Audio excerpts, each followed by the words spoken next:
Hello everybody and welcome to Cinema Savvy. It's myself George bringing you a brand new review, and this week is for the David Bowie documentary Moonage Daydream, written, directed and edited of course by Brett Morgen, and it is now showing in IMAX worldwide ahead of its major release next Friday the 23rd of September. And this is going to be a really interesting review because we don't normally talk about documentaries on the channel. I think when I've done them in the past, we've done a lot of TV ones. Of course, we had the Island one earlier this year. We've had, Drive to Survive Season 4. Yeah, that wasn't great. And a few other ones on the channel. But film documentaries are always very fascinating to talk about. And this one is special. I'm just going to say it right off the bat. This is by far one of the best ones I have seen. And I'll be getting to that very shortly as to why. But before so, I want to hear from you guys at home. So please do comment your thoughts on Moonage Daydream. If you've seen it, if you've not, if you're looking forward to it. Maybe you're a massive fan of David Bowie. Let me know your thoughts as well on his music, because this is as important to the documentary. A lot of reactions will depend upon people's, I don't want to say knowledge on Bowie. This is a very different one. If you're a Bowie fan, you're going to be watching this, so I don't need to sell this to you. But if you're a film fan and you don't know too much about Bowie, then obviously this is also one to see. So yeah, just comment your thoughts, get involved. It's a new movie release. It's an IMAX release. So if you're interested in that, if you're interested in more new releases, please do consider hitting the subscribe button. We've got a lot of goals we're working towards this year. We've got a lot of new films coming up, and I don't want to jump ahead and kickstart the Oscars talk, but I think we might be doing it again today. So that is part of this. And if you want to find out about what videos are coming up on the channel, you want to find out what videos are, in the pipeline or big things we're working on, the best way to do so is getting us on our social medias, Facebook and letterboxd.com/cinemasavvy, Twitter and Instagram @cinema_savvy, a link to Redbubble in the description where you can pick up some of our merch. But aside from that, let's talk about this film. And I guess it's best off starting about my history with David Bowie. I'm not the biggest music fan, I've said that on the channel a lot. Bowie's one of the few musicians that I'm very into. I say few, that sounds like a right old stupid thing. He's a musician I'm really into. His music, his importance, the background that is that growing up my dad is a massive David Bowie fan. And alongside that you naturally grow up with a lot of his music, his thoughts, some of his films, all that sort of stuff. So when this documentary was officially announced, I was sort of following it, I was tracking it. It premiered at Cannes earlier this year, which was quite important as well. And it's been one I'm really, really, really excited to speak about in more detail. And being able to see this opening day, we recorded this on the Saturday morning at the IMAX last night. It had to be seen in IMAX. Again, I know it's only there for a week, but it's music, it's sound, it's restoration, it's what you want in the big screen experience, and it really worked for this documentary. But my background on Brett Morgen, on the other hand, I don't know too much. I've not seen the Kurt Cobain documentary. I don't know why. We own it on Blu-ray in the house. Again, sort of similar to Bowie, I was a massive Nirvana fan, so very familiar with that. But I've just never got around to seeing it. And I was really curious that, when I've seen Brett Morgen's interviews, he spoke about working with someone for sort of 7 years. And the really key interesting thing here is, of course, David Bowie passed away in 2016, so my question was he working with the estate on this prior to him passing? It's not really something I'm too concerned about, if I'm being obvious, because it's a very personal matter. I had a lot of sort of questions like that, because I'm just going to say the access for this film is fundamentally different to any documentary I've ever seen. Now, we know David Bowie was a very private person. We know he was very intelligent, and we know it's David Bowie. He was completely out there with his personas, his ideas, his music, and that's what was very interesting, is how are you going to do a documentary on David Bowie? Are you going to do a boring one when you talk about his childhood, his breakthrough, his later years, his more modern era? That wouldn't work for David Bowie. So what we have with this is honestly like nothing I have seen before. You would think that Bowie was directly doing this. It's like a message sent from the afterlife. And this is what's completely blown my mind.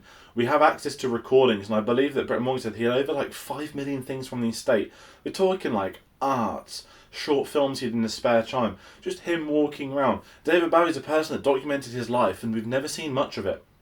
And to me, that's such a fascinating premise, but again, you can't do a documentary justice on him if you aren't going to make it a documentary in the style Bowie would. And when you've got this beginning with a body found on a star with a black, well, it's a black star, of course, approaching, that this isn't a typical documentary. We have a monologue from Bowie talking about the unknown to begin with. It's incredible. And from the opening few minutes, I am there, I am in. Now, is it going to be something non-Bowie fans are in for? I really hope so, because the style of this documentary, it isn't like normal. Now, there are some, of course, famous TV interviews that they put in throughout, and the timing of it, we essentially cover, I would say, him going into the 90s, but it isn't as black and white as let's go through this decade here and here. This is very much a documentary where what's being spoken to us, what we're being told by Bowie, because the whole story is told by him. It's not, it's people sitting down in chairs. It is told by David Bowie in this, and that's what I'm struggling to sort of not comprehend. But I mentioned earlier, he's intelligent. He's one of the most incredible human beings that has ever been on this planet, certainly in our lifetimes, I'm going to say. And I think that's such an important part for this, is that he's so iconic in his own right. It needs to be done differently. And I'm just sat here imagining him with this estate, all these things. He speaks of, very, very sparsely about his childhood. If you're familiar with him, you'll know that's something he didn't ever bring up. It's something he sort of touches a nerve when other interviews have tried it on him. But in this, we get to see into his mind, and it's the little things that really took me. That I know he lived in America, he lives in New York, he was in LA, he was in Germany. But when he's speaking about that he has to constantly move so his art could evolve with him, I was sort of sat there taken aback by it, saying it's such a simple premise, but no musicians do it. And he speaks of the musicians, and he names 4 actually who he believed are not some of the best. He says, we're going to hell, we're the devils. Contextual interview from the 70s, I think he's talking about himself, Mick Jagger, Lennon, and Bob Dylan. And it's really interesting that he speaks of those, and you look at the careers all of them would go on to have. Of course, Lennon's was a lot shorter than some of the others, but some of them didn't change too much once they hit a certain point, whereas Bowie, he always reevaluated himself, his music evolved with the time. And what was really interesting for me, obviously this being a film channel, we've covered a few of his films before. I didn't know that much about his theatre, and he was the first ever musician to go onto Broadway, and of course he was in The Elephant Man. And they've got footage from this, and that's what sort of was really taking me away, is that I was sort of sitting saying, how have we got this footage? How has this never been released to us before? And of course, a lot of it is down to the estate. It's down to David Bowie himself. He had that terrible film, which I won't say the name of, which I won't watch on principle, that came out a couple of years ago, that his estate disavowed on the spot when that was announced. But this documentary is an experience, and it's not telling us a story of such, but it's giving us an insight into what has made David Bowie one of the most creative individuals to have existed in media. And there are scarce moments you can piece together that, is this something from his childhood that affected him here? Is this something from his adult years that pushed him here? And what's really fascinating is, although we get to, I haven't even spoken about his music, we're not just given bombardment, here's an album. I don't think we have any album covers in this film. It's speaking about his music and how he connects to his audience, and seeing footage from concerts in the early 70s, concerts in the 80s, restored in full 1080p, and not just saying, oh, it's grainy. There's a moment when they do Let's Dance, and the footage, I'm telling you, is on the levels that Peter Jackson's, I haven't seen the Beatles documentary, but the They Shall Not Grow Old. That's how good some of the restoration looked. And at the same time, I was also perplexed that some of the crazy imagery we're seeing, and me and my dad having a discussion after, he's not seen most of this stuff, i.e. it's all new footage almost, this film, bar the sit-down interviews you'd see on TV or clips from films. It's amazing that I feel a lot of this is his. Now, if it's not, that is a credit to Brett Morgen for how he has directed this documentary, how he has gone all out there with something so different to what we can imagine. It's even hard me doing a review, because I always say documentaries are the toughest things to do reviews for, because it's very much based on real life of effects, mediums, movements, all that sort of stuff. But this one is just special, and I didn't want to record last night. I wanted to wait till the morning to keep it flowing in my mind, and I'm just sort of sat here taking it in still, that I'm still not quite sure what I've seen, but I didn't expect this. And I think that's such an impressive thing to have at the cinema. And we've spoke about how it's been there's not been many films that recently. There's a lot of streaming stuff. We're in a wonderful moment for TV, I'm going to say. But this is just something you've got to go out and see. Again, apologies, it's hard for me to review this sort of thing. So if I just move on to my sort of final thoughts, my sort of, is it a recommendation? Obviously it's a recommendation. What I'm going to try and tell you all is, you've got a few days to see this in IMAX. Avatar re-releases next week, which I'm looking forward to. We'll be covering that on the channel.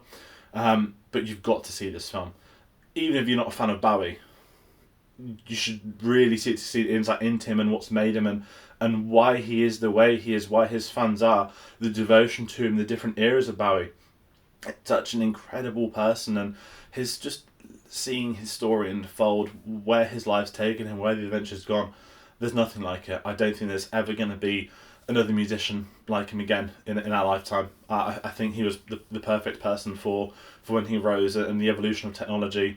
As I said, there's the classic interview with Paxman, where they sort of mock him for saying the internet's going to be one of the biggest things ever in the 90s. And where are we now? We're doing all these on the internet. This whole channel exists on the internet. And it's just amazing seeing on the right side of history how correct he was so much of the time. So I think that's going to do it for my review. As I've said, you've got to see this on the big screen. You've got to go to the cinema. It's films like this that need to be supported. People can moan left, right and centre about, oh, there's Marvel films, there's this. If you're not supporting the films that aren't the blockbusters, that aren't the Marvel films, how are more going to get made in the future? This documentary is special. I guarantee this wins Best Documentary at the Oscars. I'm just going to say it now. I think it won Best Documentary at Cannes or some sort of prize, but there's nothing like this. There won't be a documentary like this ever again, and it has to be seen to be believed. So please do see it. And as I've said previously, if you have seen it, let me know your thoughts in the comments below. Please do comment your thoughts on Moonage Daydream and your background of Bowie. Have you seen his films? Were you lucky to maybe have even seen him on Broadway back in the day? Of course, Lazarus come out in one of his last shows as well. So this has been my review. It's a very different review to do. Follow us on our social medias as well. Sorry, they're all running in the description below. But as I said, big screen experience. This is tailored to it. One of the few musicians that needs this experience to be able to have, and I really hope when you get the chance that you do enjoy it in the same way I have, or at least some of the remarkable insight into him is something else. So that's it today, guys. Thank you all for watching. Be sure to join us on the next one. The next one being, I think, Avatar next week. We've got Andor midweek, Andor spoiler-free stuff in the middle of the night before it comes out, which is a very strange thing, but something you've got to plug. And yeah, the Steven Spielberg retrospective, of course, continues. So do stick around the channel. There's a lot of stuff happening. We're moving into the festival time now. But as I said, that's a few weeks away still. This is Bowie's moment. Let's go cinema. Go support this film. Support original films. Support documentaries. Just support the cinemas. They need us at the moment. And there are films out there. It's just they might not have the distribution required or the marketing behind them to push them into the limelight. There are always original films out there. Don't let other people tell you otherwise. And I'm going to round off with that. Thank you all for watching, and be sure to join us on the next one.